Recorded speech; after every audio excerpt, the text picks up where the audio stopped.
Hello guys, तर हे बघा मी अशी सुंदर अशी रांगोळी स्वस्तिक काढून घेतला आहे. त्याच्यावरती पाट ठेवला आहे. तर आता चालली आहे माझ्या पूजेची तयारी. आज व्हिडिओ माझा खूपच उशिरा येतोय कारण की एडिटिंग करण्यासाठी मला वेळच मिळाला नाही. व्हॉइस ओव्हर करायचाच राहून गेला होता. तर इथे मी फटाफट सकाळीच पूजा जी आहे ती केलेली. एकदा सकाळी केली, मग संध्याकाळी केली.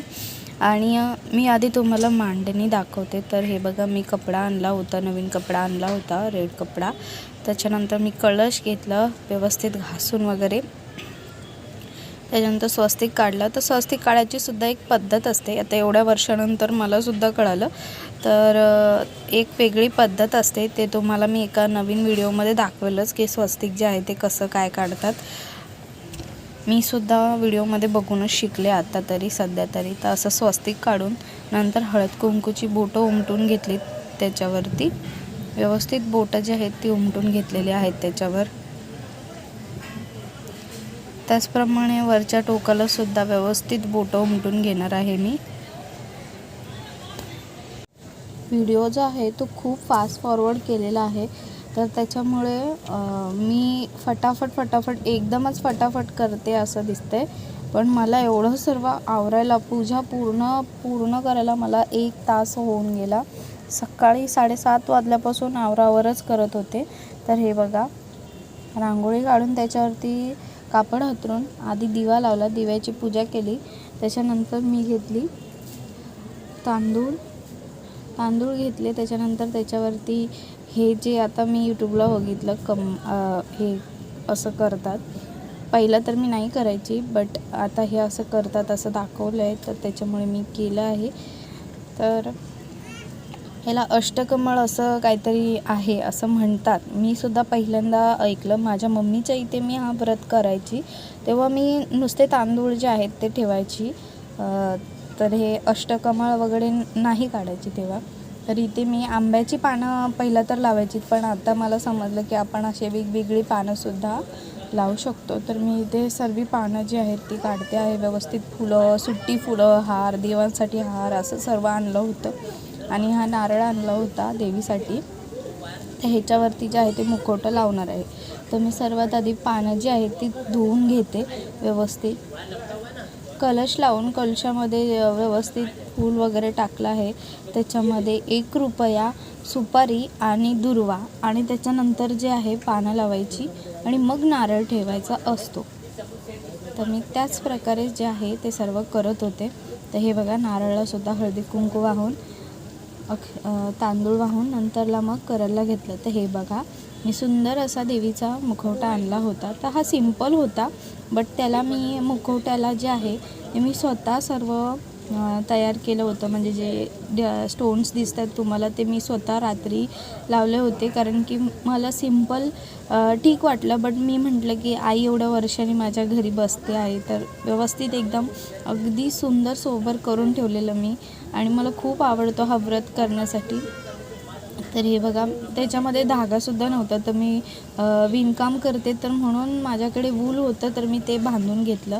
आता इथे बघा, इथे कपडासुद्धा आणला, तोसुद्धा कलशाला कपडासुद्धा कमी पडला.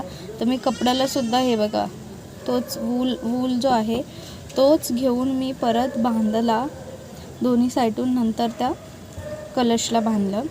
तर अशा प्रकारे मी आता देवीला वस्त्र घालत आहे. वस्त्र घातल्याच्यानंतर असं एक करून मी सर्व देवीची पूर्ण सजावट म्हणजे म्हणतात ना, अगदी तयार केलं. आणि खूप छान वाटतं एवढं तयार करताना, एवढं भारी वाटतं ना. तर मी इथे नथ घालत आहे. त्याच्यावरती आहे वेगळी अशी नाकातली, बट मला नथ आवडते त्याच्यामुळे मी नथसुद्धा आणली. त्याच्यानंतर ठुशी. आणि तुम्हाला ज्या माळा दिसता आहेत त्या मी स्वतः घरी मणी होते, तर त्या मण्याने बनवलेल्या होत्या माळा. तर त्याच्यानंतर मी मंगळसूत्र आणलं, कारण की मार्केटला बघायला गेलं तर भरपूर जास्त महाग सांगत आहेत. आणि मी माझ्या आयुष्यालासुद्धा काही असं फंक्शनला तयार करायचं असेल तर मी अशाच माळा तयार करून घेते, मोत्याच्या वगैरे. तर म्हणून मी आईलासुद्धा स्वतः तयार करून घेतल्या आहेत माळा. व्हाईट आणि गोल्डन मोतीमध्ये माळा ज्या आहेत त्या तयार केल्या होत्या. 3 माळा तयार केल्या, पण एक भरपूरच मोठी होती आणि हॅवी होती, त्याच्यामुळे ती राहत नव्हती, म्हणून 2 माळा घातल्या होत्या. आणि त्याच्यानंतरला मग वेणी वगैरे सर्व आणलेलं. तर मी म्हटलं इथे चला ते ओढणी असते ती ठेवायला गेले, बट तो राहतच नव्हतं कारण की ते खूपच छोटंसं होतं म्हणून. तर इथे मी वेणीच्या खाली ठेवलेलं ते आणि त्याच्यावरती वेणी ठेवलेली. मला सर्वात जास्त म्हणजे फुलं जी मी घेऊन आलेली ना ती खूपच छान होती. फुलं खूपच म्हणजे फ्रेश आणि एवढी भारी फुलं मला भेटली, असं मन बघून एकदम खुश झालं. तर इथे माझ्याकडनं एक झालं की इथे म्हणजे मी मांडणी करत होते, मी पूजा केली नव्हती. मी आधी म्हटलं मांडणी करून घेऊ त्याच्यानंतर मी पूजा करेन, म्हणून मी आधी देवीला जे आहे त्याची मांडणी करून घेतली. त्याच्यानंतर मी पानं आणलेली होती, पण माझा चौरंग जो आहे, पाट जो आहे तो खूपच छोटा असल्यामुळे मला तसं 5 पानांचे असे 2-3 विडे मला ठेवायचे होते, बट मला ठेवताच आले नाही कारण की खूपच छोटं होतं. त्याच्यामुळे मी 2च जे आहे ते विडे ठेवले होते, एक गणपती बाप्पाचा आणि एक घरच्या कुलस्वामीचा विडा ठेवला होता मी. तर असं करून 5 पानांचा विडा, त्यावर सुपारी आणि 1 रुपया ठेवून त्या हळद कुंकू वाहून तांदूळ वाहिले होते, फुलं वाहिली होती. तर ह्याच्यानंतरला मग 5 फळं आणली होती, 5 फळांनासुद्धा फूल वाहिलं होतं. आणि नंतर मग वरती देवालासुद्धा व्यवस्थित अगदी फुलाने हाराने लावून सजवलेलं होतं. त्याच्यानंतर पाटाच्या भोवतीसुद्धा व्यवस्थित फुलांचं डेकोरेशन केलेलं मी. तर ही आणि हे महालक्ष्मीची ग्रंथपोथी आहे. तर तुम्हाला सांगायला गेलं तर व्हॉइस ओव्हर मी याच्यासाठी करते, मी इथे खणा नारळाची ओटी आणलेली, बट त्याच्यासाठी मी नारळ नाही आणलं, म्हटलं संध्याकाळी भरेन कारण की मी संध्याकाळी परत एकदा पोथी वाचणार होती, तर म्हणून मी ठेवून दिलेलं. तर नक्की मला कमेंट करून सांगा तर माझी ही मांडणी कशी वाटते आहे, ती कशा प्रकारे मी मांडणी केली आहे. काही चूक झाली असेल तर नक्की कमेंट करून सांगा, कारण की मी काहीतरी 5वी-8वीला होते तेव्हापासून हे व्रत करत होते. आता मला तब्बल 6 वर्ष झाली मी हे व्रत करत नव्हते आणि मला आता मुलगी झाली त्याच्यानंतर माझ्या मनात असं सारखं यायचं, पण तेव्हा दीक्षा झाली होती त्याच्यामुळे मला करता आलं नाही मागच्या वर्षी, पण तरीसुद्धा माझं तेव्हासुद्धा मनात आलं आणि ह्या वर्षी मनात आलं आणि मी ते केलं.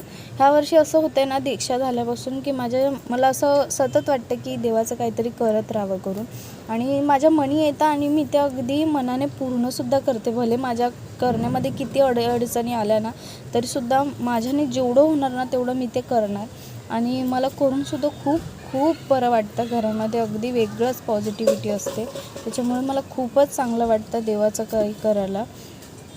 तर तुम्ही म्हणाल की मी लग्न वेगळ्या कास्टमध्ये केलं आहे, बट येस मला हे सर्व करायला आधीपासूनच खूप आवड आहे, कारण की मी अगदी लहान होते तिथून माझ्या आईला करताना पाहिलं आहे. त्याच्यामुळे मला सुद्धा हे करायला खूप आवडतं, आणि मला ह्यांच्या घरी असं काही आहे नाही की तू करायचं नाही, तू हे करायचं नाही, असं काहीच नाही आहे. त्याच्यामुळे मलासुद्धा खूप एक पॉझिटिव्ह थिंक येते की हां बाबा घरामध्ये पॉझिटिव्हिटीच आहे, असं आपण काही निगेटिव्ह करत नाही आहोत की काळा जादू की अंधश्रद्धा असं नाही आहोत.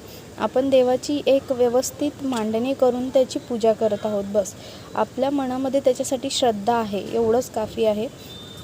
माझ्याकडे केवढं आहे, काय आहे आणि ह्याच्यापेक्षा भारी काय नाही आहे हे न बघता माझ्याकडे जेवढं आहे त्याच्यातच मी कसं मांडणी करेन आणि कसं एकदम सोयीस्कर आणि सोप्या पद्धतीने पण अगदी छान अशी पूजा करेन असं झालेलं. तर नक्की सांगा मला माझी पूजा जी आहे ती कशी झाली आहे. तर ह्याच्यामध्ये मी फक्त दूध दहीचं जे असतं ते मी आणलं नव्हतं, ते संध्याकाळीच केलं होतं सर्व. मी म्हटलं पोथी वाचून करायलाच पाहिजे, तर म्हणून मी पोथी वाचनसुद्धा केलं. इथे धूप अगरबत्ती दिवा लावला. तर झालं असं होतं की दिवा लागतच नव्हता. त्याचं कारण असं होतं की खिडकी चालू होती आणि ह्या साईडला दरवाजासुद्धा चालू होता आणि पंखासुद्धा चालू होता, कारण की आयुष बेबी हे लोक सर्व झोपलेले होते. त्याच्यामुळे सर्वीकडनं हवा येत होती आणि दिवा जो आहे तो लागतच नव्हता. तर इथे मी साखरसुद्धा ठेवली, कारण की गोडाधोडाचं काहीतरी ठेवावं आईला. आई एवढ्या वर्षाने बोलतात ना माझ्या घरी आली आहे, आणि म्हणून मी आईसाठी फक्त साखर ठेवली, काहीच गोड नव्हतं घरामध्ये. आणि इथे बघा कधीही देवाला अगरबत्ती लावू नये असं मी मला कायम धूप आवडतं, तर म्हणून मी सुद्धा कायम देवपूजा केल्याच्या नंतर धूपच लावते, अगरबत्ती लावत नाही. कारण की देवांना जास्त सुगंध नाही, तर धूपाचा जो नॉर्मल वास असतो, नॉर्मली असतं तेच चांगलं राहतं.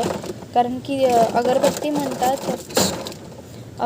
म्हणतात वेगळ्या कार्यासाठी वापरली जाते, तर म्हणून अगरबत्ती विशेषतः टाळा अशा देवपूजेच्या टायमाला. धूप जे आहे ते लावा. घरामध्ये खूप पॉझिटिव्हिटी येते धूपने सुद्धा. मी स्वतः एकदम मला खूप जास्त आवडतं. तर इथे बघा, इथे मी पूजा वगैरे करत आहे. आता व्हॉइस ओव्हर करताना सुद्धा तुम्हाला आवाज येतात, कारण की इथे दोघं जण इथे झाले. हे असंच असतं, म्हणूनच माझा एकही व्हिडिओ एडिट होत नाही टायमाला अपलोड होत नाही. तर इथे पोथी वाचन केलेलं आहे मी. तो खूपच छान वाटलं, मन एकदम प्रसन्न झालं पूजा करून. तर हा होता माझा पहिला गुरुवारची पूजा, आणि ही होती माझी पहिल्या गुरुवारची मांडणी. आणि आई घरात आली आहे. मला खूप मस्त वाटलं. एक पॉझिटिव्हिटी आली आहे, एक सपोर्ट आहे. तर नक्की कमेंट करून सांगा कशी झाली माझी गुरुवारची ही पूजा. पहिली महालक्ष्मीचं व्रत केलं होतं मी. तर भेटूया आपण नेक्स्ट व्हिडिओमध्ये. तोपर्यंत काळजी घ्या, आणि तुम्हीसुद्धा गुरुवारची पूजा केली का मला नक्की कमेंट करून सांगा. आणि माझी काही चूकभूल झाली असेल तर नक्की मला सांगा की असं नाही, असं करायचं आहे करून. चला भेटूया आपण नेक्स्ट व्हिडिओला. Thank you so much. सबस्क्राईब केलं नसेल तर नक्की सबस्क्राईब करा, आणि बेल आयकॉनसुद्धा प्रेस करा. तुम्ही बघता पण सबस्क्राईब करत नाही, कारण की 76% माणसं अशी आहेत की व्हिडिओ बघतात आणि सबस्क्राईब करत नाही. तर प्लीज सबस्क्राईब करा. तर हा व्हिडिओ बघा, नक्की आवडेल तुम्हाला. थँक्यू सो मच वॉचिंग माय व्हिडिओ. थँक्यू. ओम महालक्ष्मीये नमः. ओम महालक्ष्मीये नमः. ओम महालक्ष्मीये नमः. ओम महालक्ष्मीये